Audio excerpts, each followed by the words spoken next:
Hey guys, welcome back to the channel. I'm going to be doing a few videos on blackjack. I've got a lot of experience with blackjack because when I first came into gambling about 20 plus years ago, my first draw was blackjack because I knew a little bit about it and I knew how to count to 21. But I've learned a lot of things over the years. I still play it every day and electronically a lot of times too, purely and simply because the minimums are more conducive to what I like to do. So just for entertainment value to get things started here, and I want to go through a few things, guys, that puts you in the best position when playing this game, okay? And some of the tips and tricks that I've learned over the years. So you're at the end of the evening. You've been there 4 or 5 hours. You're frustrated because you brought $1,000 to the casino, and you've got what, 250, 300 left. So you're frustrated that you've lost 700 bucks. It's just been a slow, natural grind to taking money from your pocket. So you're frustrated. So guess what you do? You put it all in on one hand because you're going home after this, okay? And this is what happens. This is what blackjack, roulette, craps, any of the casino games seems to do when you're, at your worst, on tilt, whatever you want to call it. So let's just play it out just for entertainment value. And yes, I have stacked the cards, okay? So I'm going to turn them over. You get a pair of threes and you're looking at a 7. Now what do? Right? Now you're mad that you've got an advantage, set of cards here that you could make a lot of money. You don't have time to go to the ATM, even though I will throw this at you. I was playing on a regular basis, so I knew the dealers really well, and I knew the pit boss as well. I was in a situation like this where I was overstretched because I didn't have enough money, and I wanted the opportunity to go to the ATM to pick up some cash. They did allow me to do that, okay? And that's only because I think they knew me and there was no one else on the table. It was just me. They said, go for it. Because normally once you step away from the table, you're forfeited, okay? But they allowed me to do that. So most times though, it's a no-go. If you don't have the money on you, that's what you're playing with and that's it. Now, obviously against a 7, guys, you've got great opportunity here to really maybe get another split, right? Maybe get a double down. Okay, let's play this out both ways so that we can see what happens, just for entertainment value. Obviously, you don't have any more money on you, and you don't have the option to go get money. So what do? You got 17 supposedly sitting here, because we've always got to assume that that bottom card is a 10, right? So we all know basic strategy. And if you don't have one of these, I suggest that you get one. If you don't know this backwards and forwards without even thinking about it, you shouldn't be on this table, okay? If you are on this table, you better be there just for entertainment purposes only.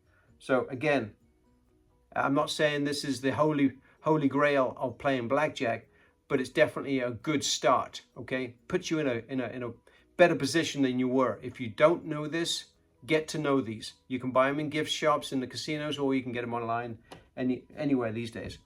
Okay, so you can't you can't split because, you got no money. So what do? Let's see what happens. Well, now you've got 8. So ideally, you're looking for, okay, that's not great either, right? So now you're looking for a 7 or less, or 8 or less, right? Because you got 13. And you've got to keep hitting, right? Because you got to assume that that bottom card is a 10. And then, of course, you bust. Not good. Not good. Now, let's take those cards back. Okay. And we split them up. The 2 would have gone here. And it would have been a 5. And it would have been a 10. Now, I did not, by the way, let me go back here. I did pre-stack these cards with the 3s and us having, the 17 here, okay? But these additional cards, I had no idea what was coming. So as you can see here, we've got 20. We're sitting pretty, okay? Now on the other one, you got 13, and clearly you would go ahead and hit it, okay? Assuming that that bottom card is a 10, and you would bust, all right? So you would have walked out a push with that one and probably gone again, right? But you would have bust the other way around.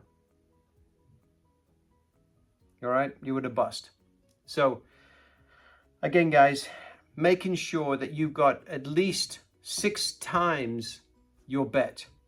Whatever you bet here, make sure you've got at least 6 times the money's behind you to back you up for those splits and doubles, because it will be the one time that it happens.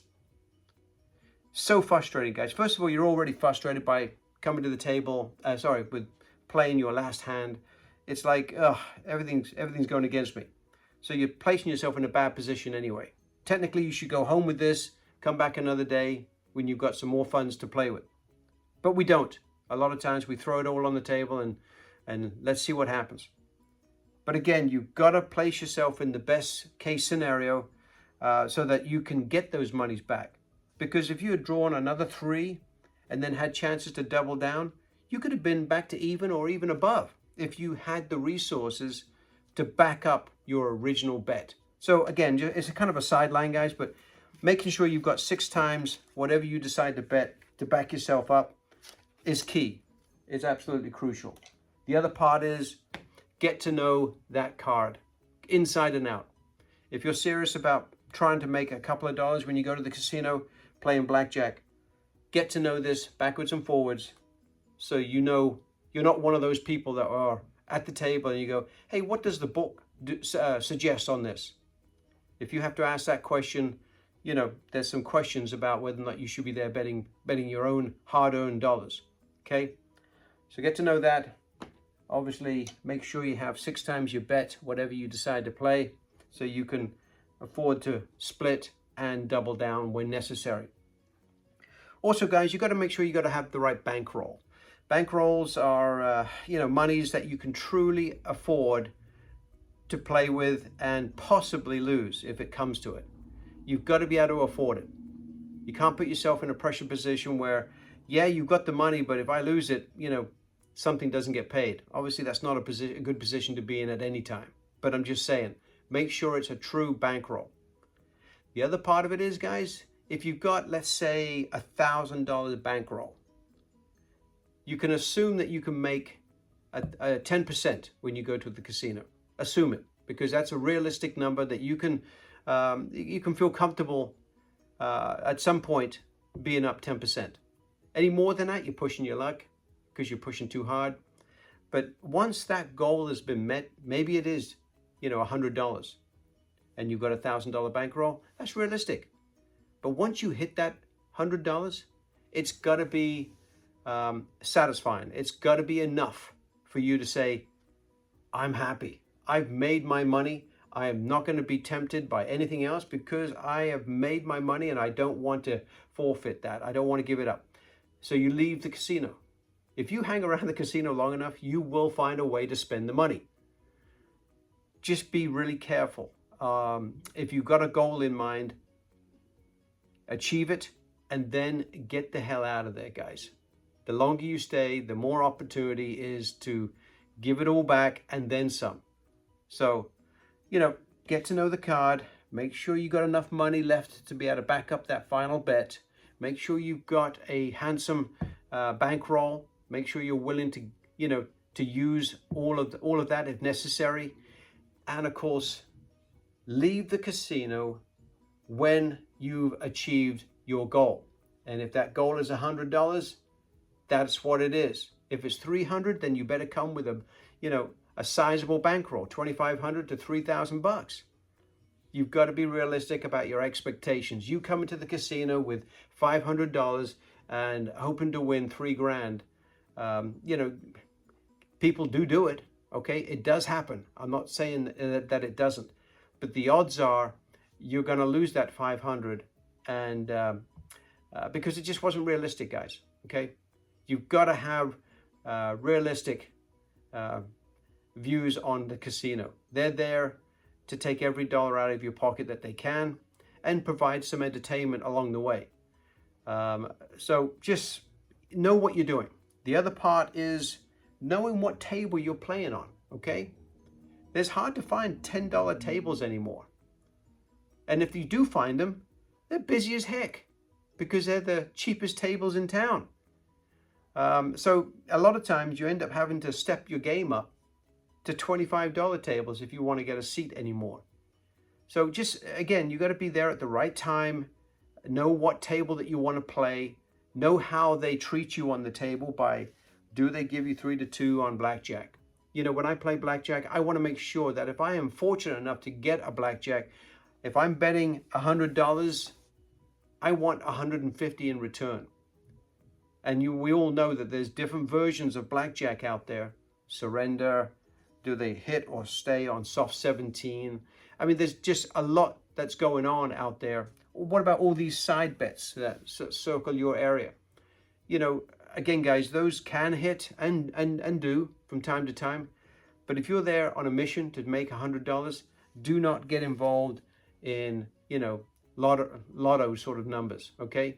Yeah, it's beautiful when they hit, but most times they don't. And they will sidetrack you into playing additional hands to make up for these losses. So stay focused, guys. If you want to make money doing what we're doing, to put yourself in the best position, the house has always got the edge, you know that.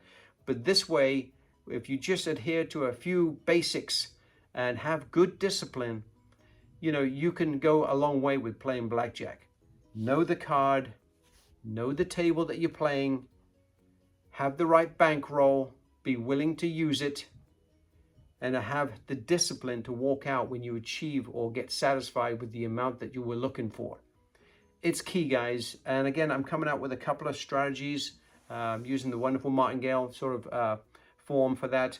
But I just wanted to kind of get introduced by some of the basics that you need to know when you're playing, you know, blackjack. Now, when I first started out playing blackjack, I was just, you know, going crazy at it, and whatever monies I had available to me, I was in no random way. I was just, sorry, very random. I had no strategy that I was playing with, and I lost. But occasionally I got lucky and built a bankroll. So you can do it going crazy and just betting whatever you think at the time. But you have much better opportunity if you just adhere to a couple of strategies. I even got so involved with blackjack that I started counting cards. Now, this is a while ago, and I could do it here right now, but I'm just not fast enough. And the truth is, I spent a few months trying to get better at it, but my hat goes off to those people that are able to achieve counting cards in a casino environment. You know, there's one thing doing it here in your home at a nice slow pace with nothing, no one calling your name, no TV going, and no one, you know, jumping in and out of the game. That's one way, you know, the fundamentals. But the reality is the speed that needs to be acquired in counting cards at a casino to be productive. And then, of course, you got to look like you're not counting cards, right? So there's a whole video just on that. But it's, you know, I wouldn't advise it just because, you know, they're looking for those types of players. And, of course, they don't like the advantage players because they lose money to them typically. So my hat goes off to them, though, because, you know, it's a skill that really is achieved with plenty of practice.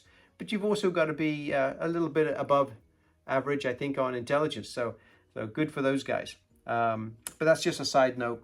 Thanks very much for taking the time, guys. Really appreciate it. I got a few more tips and tricks coming, and some you know, particular strategies that go along with blackjack. And we'll catch you on the next one. Thank you.